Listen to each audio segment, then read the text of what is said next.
When I was 16, we had a new math teacher at school. His name was Mr. Evans. He was young, kind, and very handsome.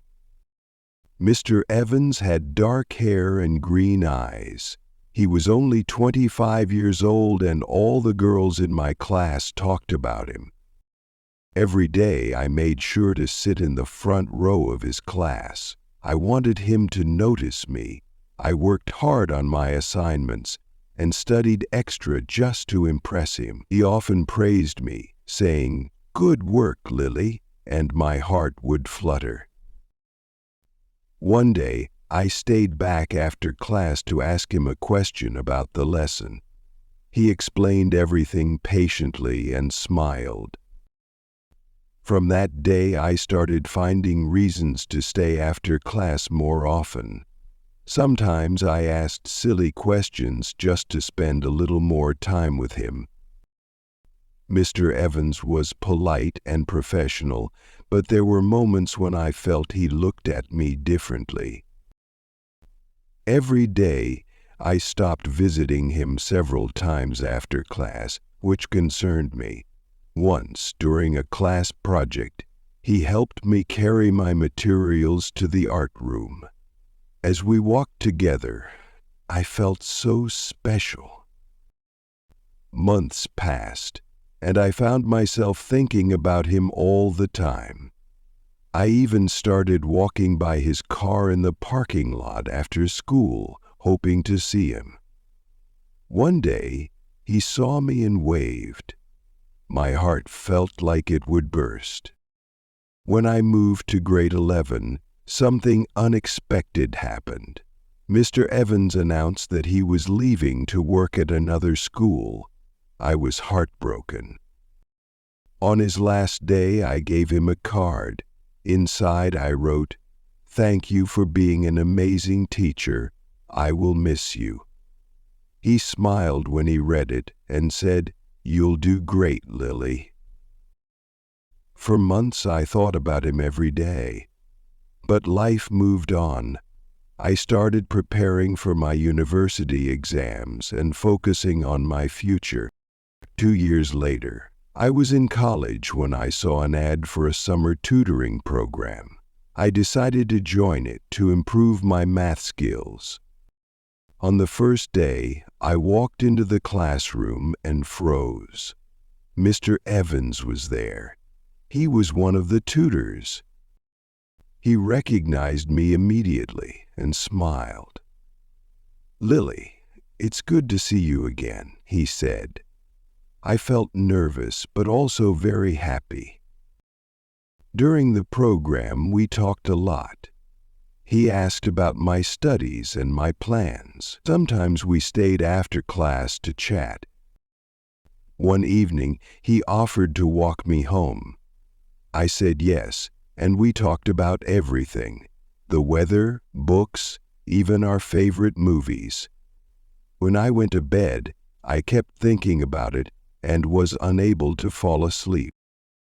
Over the weeks, we became close. He started calling me on weekends, and we met at a park near my house.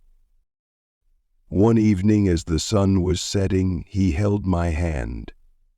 My heart raced. I thought, this is a dream. For months, we kept seeing each other secretly. He was careful not to let anyone know. We laughed, shared stories, and talked about life.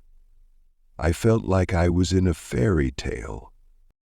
But one day he told me something that changed everything. He said he had received a job offer in another country. He had to move to Canada. I felt like my world was falling apart. I begged him to stay, but he said, "Lily, this is my dream. I can't let it go." Before he left, we met one last time.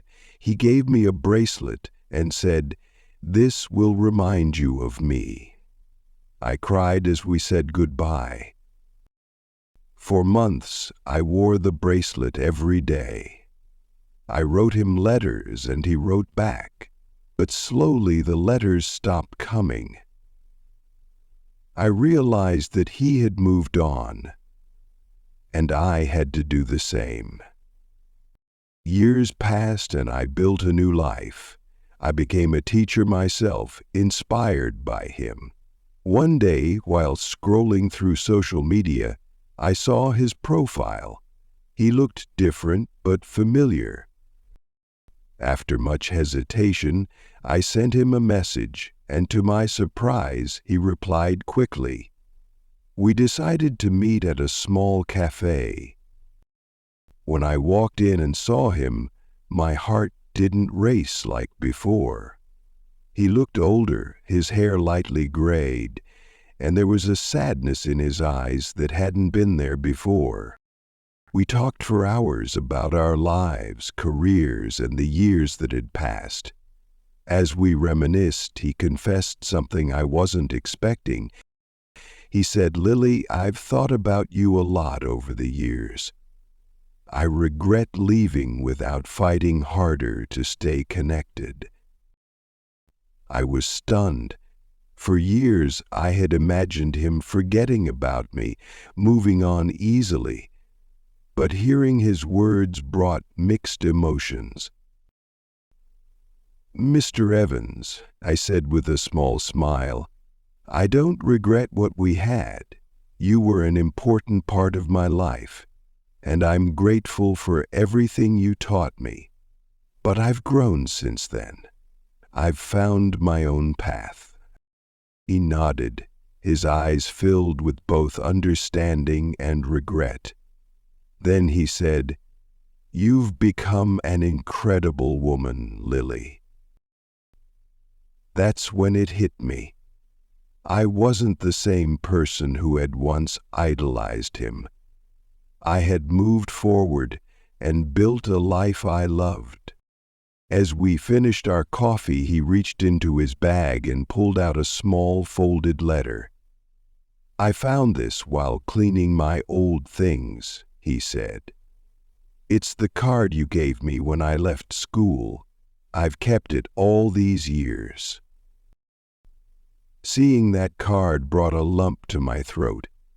It was a sweet reminder of the young girl I used to be, but it also reminded me of how far I'd come. When we said goodbye that evening, I realized something important. Sometimes, the people who leave an impact on us aren't meant to stay in our lives forever.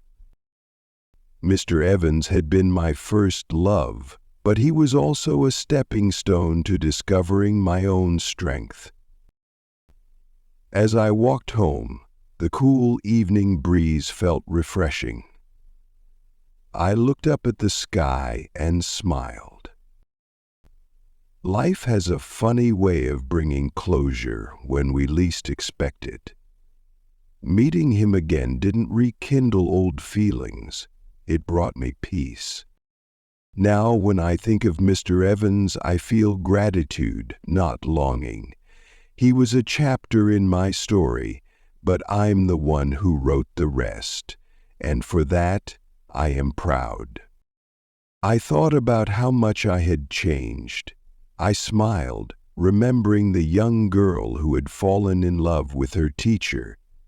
He had been a big part of my story, but he was not the end of it. But yes, now I feel grateful for those memories. They taught me about love, loss, and moving forward. Life is full of surprises, and sometimes the best moments come when you least expect them. If you enjoy the story, please like, subscribe, and share.